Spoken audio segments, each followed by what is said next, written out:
അൺഹെൽത്തിയായി നിൽക്കുന്ന റോസ് പ്ലാന്റ്സിനെ എങ്ങനെ ഹെൽത്തിയാക്കി മാറ്റാം എന്നുള്ളതാണ് ഇന്നത്തെ വീഡിയോയിൽ ഞാൻ കാണിക്കാൻ പോകുന്നത്. സ്കിപ്പ് ചെയ്യാതെ ലാസ്റ്റ് വരെ കാണുക, നിങ്ങൾക്കും നല്ല റിസൾട്ട് കിട്ടും. ഈ കാണുന്ന റോസ് പ്ലാന്റ്സ് ഒക്കെ മഴയത്തിരുന്ന് നന്നായിട്ട് മോശമായിട്ടുണ്ട്. ഇനി ഇതിനെ എങ്ങനെ ഹെൽത്തിയാക്കി എടുക്കാമെന്ന് നോക്കാം. ആദ്യമായി മണ്ണ് നന്നായി ക്ലീൻ ചെയ്ത് കൊടുക്കണം. പുല്ലൊക്കെ വളർന്നിട്ടുണ്ടെങ്കിൽ അതെല്ലാം പറിച്ചു മാറ്റുക. ഇലയൊക്കെ വീണ് കിടക്കുകയാണെങ്കിൽ അതെല്ലാം എടുത്ത് മാറ്റി നന്നായിട്ട് ക്ലീൻ ചെയ്ത് വെക്കണം.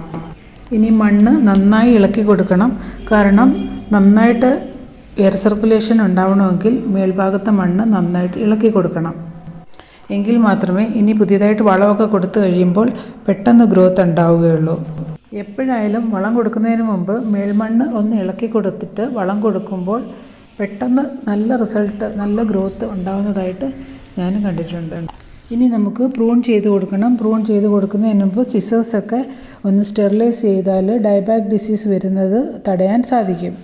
യെല്ലോ ലീവ്സൊക്കെ ഉണ്ടെങ്കിൽ എടുത്ത് കളഞ്ഞതിന് ശേഷം 2 ഇല താഴ്ത്തി വെച്ച് ചരിച്ച് കട്ട് ചെയ്ത് കൊടുക്കണം. ചരിച്ച് കട്ട് ചെയ്യുന്നത് മഴവെള്ളമൊക്കെ വീണാൽ പിന്നെ അതങ്ങ് ഒലിച്ചു പോയിക്കോളും, അവിടെ തങ്ങി നിൽക്കത്തില്ല. അതുകൊണ്ടാണ് ചരിച്ച് കട്ട് ചെയ്യണമെന്ന് പറയുന്നത്. ഇതുപോലെ എല്ലാ റോസ് പ്ലാന്റ്സും കട്ട് ചെയ്ത് ക്ലിയർ ആക്കി വെക്കുക. ഇനി ഒരു നല്ല വളം റെഡിയാക്കാം. അതിനുവേണ്ടി ഞാൻ എടുത്തിരിക്കുന്നത് ചാണകപ്പൊടി, വെർമി കമ്പോസ്റ്റ്, എല്ലുപൊടി, വേപ്പിൻ പിണ്ണാക്ക്. ഇതെല്ലാം 2 കപ്പ് വീതമാണ് ഞാൻ എടുത്തിരിക്കുന്നത്. അതിൻ്റെ കൂടെ 2 ടീസ്പൂൺ NPK 19-19, അതിൻ്റെ കൂടെ 1 ടേബിൾ സ്പൂൺ ഫംഗിസൈഡ്. ഇതെല്ലാം നന്നായിട്ട് മിക്സ് ചെയ്ത് റെഡിയാക്കി വെക്കുക. മഴവെള്ളം വീണ് സോയിലിൻ്റെ ന്യൂട്രിയൻസ് എല്ലാം നഷ്ടപ്പെട്ടിട്ടുണ്ടാകും. അതുകൊണ്ടാണ് ഞാനിപ്പോൾ വെർമി കമ്പോസ്റ്റും കൂടെ ആഡ് ചെയ്തിരിക്കുന്നത്. വെർമി കമ്പോസ്റ്റിൽ നന്നായിട്ട് മൈക്രോ ന്യൂട്രിയൻസ് ഉണ്ട്. അത് റോസ് പ്ലാന്റ്സിന് വളരെ നല്ലതാണ്. വളം ഇട്ട് കൊടുക്കുന്നതിന് മുമ്പ് ചെടിച്ചട്ടിയുടെ സൈഡിലുള്ള മണ്ണ് ചെടിയുടെ ചുവട്ടിലോട്ട് മാറ്റിയതിന് ശേഷം സൈഡിലായിട്ട് വേണം വളം ഇട്ട് കൊടുക്കാൻ. അതുപോലെ ചെടിയുടെ വലിപ്പത്തിനനുസരിച്ച് വേണം വളം ഇടാൻ. വലിയ ചെടിയാണെന്നുണ്ടെങ്കിൽ കൂടുതൽ വളം കൊടുക്കുക. അതേപോലെ ചെറിയ ചെടിയാണെന്നുണ്ടെങ്കിൽ അതിനനുസരിച്ച് വളം കൊടുത്താൽ മതി.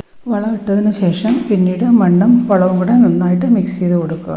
ഇനി മണ്ണ് നന്നായി നനയുന്നത് വരെ വെള്ളം ഒഴിച്ചു കൊടുക്കണം. ഡ്രെയിനേജ് ഹോളിൽ കൂടെ വെള്ളം പുറത്ത് ചെറുതായിട്ട് വരുന്നത് വരെ ഒഴിച്ചു കൊടുക്കുക. ഒരാഴ്ചത്തേക്ക് ചെറിയ നനവ് എപ്പോഴും മണ്ണിനുണ്ടായിരിക്കുന്നത് വളരെ നല്ലതാണ്. അതിനനുസരിച്ച് വേണം നമ്മൾ വെള്ളം ഒഴിച്ചു കൊടുക്കാൻ. ഇനി 1 ടീസ്പൂൺ ഫംഗിസൈഡ് 1.5 ലിറ്റർ വെള്ളത്തിൽ നന്നായിട്ട് മിക്സ് ചെയ്ത് ഇലയിലും തണ്ടിലും ഒക്കെ വീഴത്തക്ക രീതിയിൽ സ്പ്രേ ചെയ്ത് കൊടുക്കുക. കട്ട് ചെയ്ത സ്ഥലത്തൊക്കെ നന്നായിട്ട് സ്പ്രേ ചെയ്ത് കൊടുക്കാം. നിങ്ങൾക്ക് വേണമെന്നുണ്ടെങ്കിൽ ഫംഗിസൈഡ് ചെറുതായിട്ട് പേസ്റ്റ് ആക്കിയതിന് ശേഷം കട്ട് ചെയ്ത സ്ഥലത്തെല്ലാം തേച്ച് കൊടുക്കുകയും ചെയ്യാം. ഈ കാണുന്നത് 10 ദിവസത്തിന് ശേഷമുള്ള റിസൾട്ടാണ്. ചെറുതായിട്ട് ഷൂട്ട്സൊക്കെ വരാൻ തുടങ്ങിയിട്ടുണ്ട്. നിങ്ങളും ഇതുപോലെ ചെയ്ത് നോക്കൂ, നിങ്ങൾക്കും നല്ല റിസൾട്ട് കിട്ടും. ഇഷ്ടമായാൽ സപ്പോർട്ട് ചെയ്യാൻ മറക്കരുത് കേട്ടോ. ഓക്കെ.